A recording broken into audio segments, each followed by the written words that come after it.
safety belt.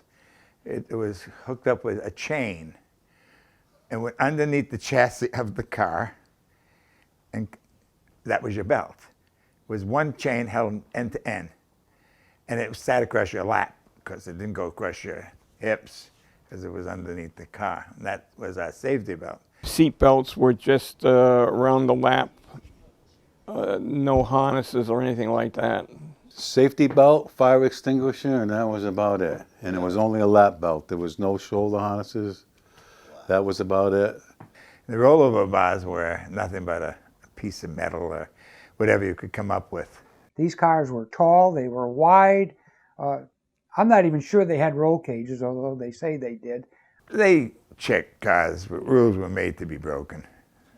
Some of them were reported as being just plastic pipes welded, not welded, but glued into the cars. We had roll bars inside, but that's about it. At first we ran the front seats that were in the car, the front seat that went across. The seat was an old airplane seat. We used to buy them at the, I don't know, they had a place that used to sell all that stuff, old war stuff. You know, put new shocks on it. Well, then we used the shocks that we had, just would open up the shock and put a little more heavier oil in. The real narrow tires, street tires. Ran street tires, and that chain and the safety belt were all set to go. Most of the guys drove in T-shirts with some of the helmets weren't even, not very safe. All we had was a little T-shirt, you know, and an old Cromwell helmet. Just a T-shirt and a pair of pants, and that's it, off you went. Around that fourth turn, wheel to wheel, bumper to bumper. Look at them as they go across that starting line, around to the checkered flag. Now battling it out, the 323 and the 600 into that first turn as they battle for first place position here for the London Waterford Speedbowl. Now into the second turn. And over and back on its wheels, and what a jam up that is. That's a real king-sized one. 5 or 6 cars piled up, and little Tommy Van Epps in the 50-50 went right up and over and back on its wheels. You feel now that it's all over. Good. Ladies and gentlemen, this is Tommy Van Epps, who did the flip in our film, as you saw him go over. And Tom, if you'll step back just a little bit, I'd like to explain it about the car, but you can see is it back running now? Yeah. Huh? Yeah, it's already. All ready to go, and you're all set, right? Well, that's the way, and good luck to you, Tom. Honestly, we had very little, very few problems. We had only one fatality, and that was Jack Griffin.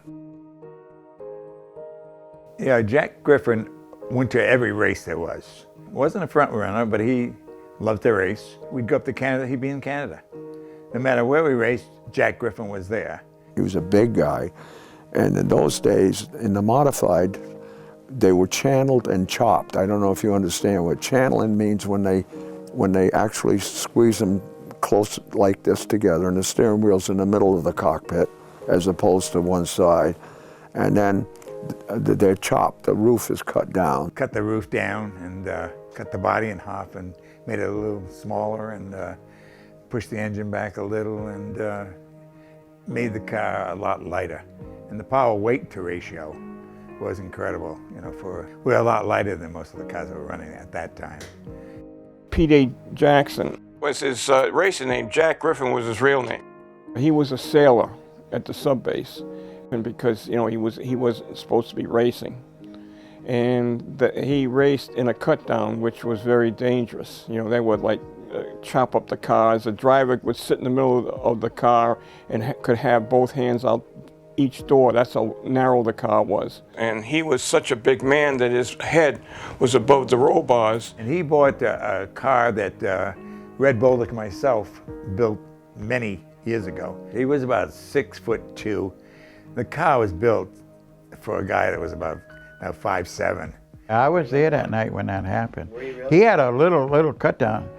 The night that he passed, I was going by him while he was in the infield, rolling over. And the night that he was killed, it was in the summertime. He flipped down the whole front straightaway. His car number was 242. He hit the bulkhead and flipped, and we couldn't get him out in time. I mean, it was a sin. I mean, that killed us. We didn't want that to happen. When they went and looked at that race car, the whole top of the tubing was built out of real thin stuff, like exhaust tubing. See, back then you had no way of checking that stuff, and they never thought they'd get in a wreck like that. And he went upside down, and that tubing just collapsed, and he was just bouncing on his head. They knew something was wrong because I remember the ambulance taking him out, and his wife was running down in the stands wanting to get to the ambulance, but they wouldn't let her because everybody knew that he was dead. And when we get to the hospital, they had pronounced him dead. It was the only fatality they have ever had there. A lot of them got hurt, but you know, it was just the one fatality, and that was because they ran cut-downs, and the following year, cut-downs were banned. And you had 3 bad accidents that year. You had Hank Stevens get almost burned alive in the back in the last race of the year. A guy named Clark was hurt badly, and he flipped his car. They were banned shortly after that because everyone realized really how bad it was to try to get them out of the car in the event something were to happen, you know.